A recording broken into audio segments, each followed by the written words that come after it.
basically, this is what we're going to do. He's going to come in with a punch, I'm going to pass. As I pass the hand, pick up the key, boom, break.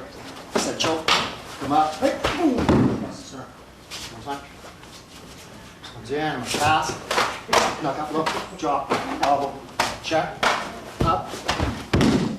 Good. Just one more time. Some passes. Chop, break, choke. If you want to, you can follow through. Check, choke, grab, choke. Up, pick them up, pick them up, come up, chop them, grab them. Super catch. Just a variation, one more time. Pass, chop, choke, spin him, choke him, grab his windpipe, choke, pick him up, pick him up, and open him up, chop his windpipe, grab him, super catch. Let's try it. This. None. Here.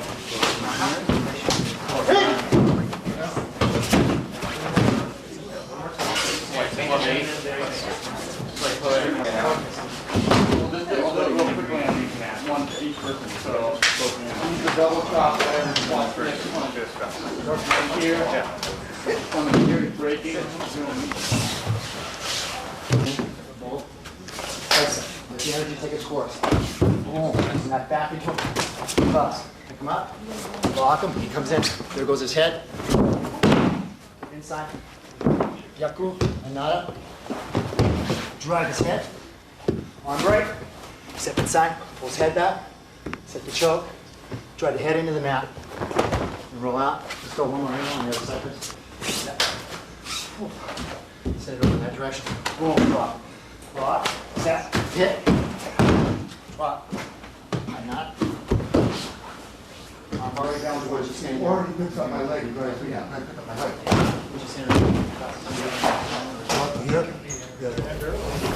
Well, Russ, you are part of an amazing dojo, I think.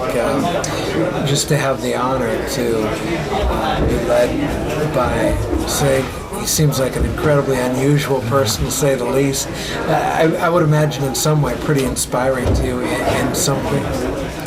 Professor's like preeminent in his field, and he's also a living martial art legend, so we consider ourselves very lucky to be with him. You know, every workout, I mean, he'll step on the floor and all of a sudden he'll throw something out, pull something out of his hat that we've never seen. I've been with Professor almost 15 years, and he keeps pulling things out that I've never seen before, so it's pretty exciting to be with him. You know, when somebody who's naive or has no knowledge of martial arts and they think of, you know, the aggressiveness and all that, but talking to Sig, it seems he's the absolute opposite of that. He's completely at peace, and like he said, he's never had the opportunity or you know, the chance, or whatever you want to call it, to actually use his expertise. And he says a lot of that has to do with the way he approaches life and individuals. Can you see that and grow from that in yourself? Absolutely. He's an excellent role model for us because he's just so carefree. He's like anyone who's seen Karate Kids. He's like a modern day Miyagi. So you know, it's just his temperament, how he carries himself. He's truly a good role model for us. Is it amazing to you? I mean, obviously you're no novice yourself at this and have attained a great level of success, but is it amazing to you how many times people come in here and want to learn, but they've got the complete opposite idea of what you are all about? Absolutely, Mark.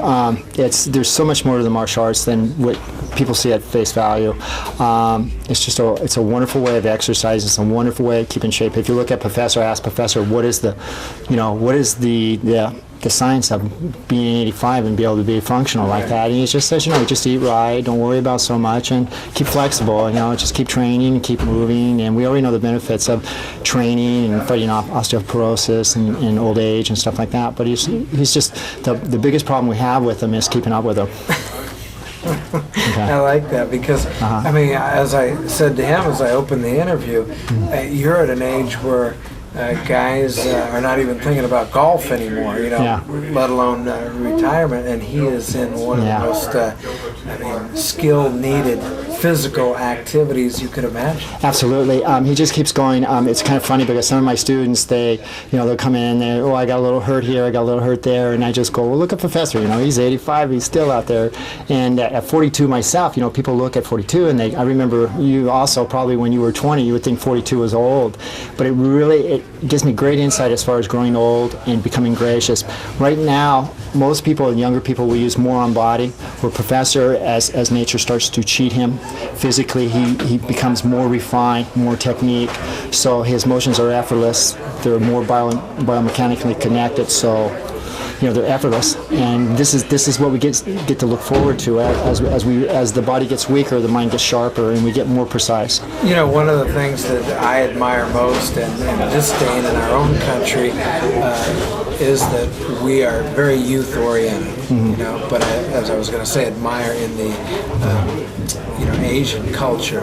It's the exact opposite there. Yeah. It must be inspiring to you, and in some way you wish that his ideas could be wider spread, because it is so true that age brings such wisdom that youth can never Absolutely. understand. Well, like I said before, Mark, he's a living martial art treasure. We love him. We're so excited to be with him. In fact, we named our organization after him. It's Kilohana, which means the best. And so we're very proud to be with him. How has he, like I said, obviously you are sensational at this sport yourself. How has he helped you?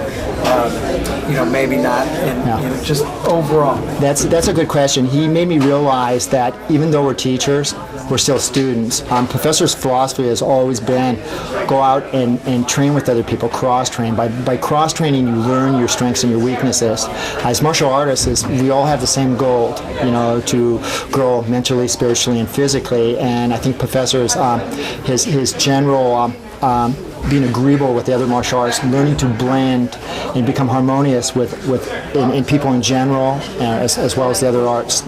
I think that's the best thing he's taught me, to always remember that I'm not always a teacher, but I'm always a student. One of the things that I found interesting about him is you can sense that he's knowledgeable, but he's sly about it. And that, he doesn't hit you over the hammer with his knowledge. But like he said, he learned a long time ago, five main ideas, keep two to yourself. He's got kind of a sly sense of humor. Can you give us an idea, maybe a story, something that pops into your mind that you learned that from? Well, story about whenever I do, we network a lot, and we go to other schools and we share. It's what we call kukua, which means to share, and it's very reciprocal. The aspect is like I'll attack him one way, and then he'll have me attack again, and he'll change the technique on me. And as far as having coherent synthesis to understand what's happening to me, I just have to go with the flow, because he just goes to the next technique. So he's always changing, always evolving, always trying new stuff. And this is really, really inspiration, because I never know what to expect from him. Even at this age, he's still got a new trick in the bag all the time. Yeah. Always growing, always maturing, and Beautiful. Thanks a lot. All right, Good thanks. interview. Thank you.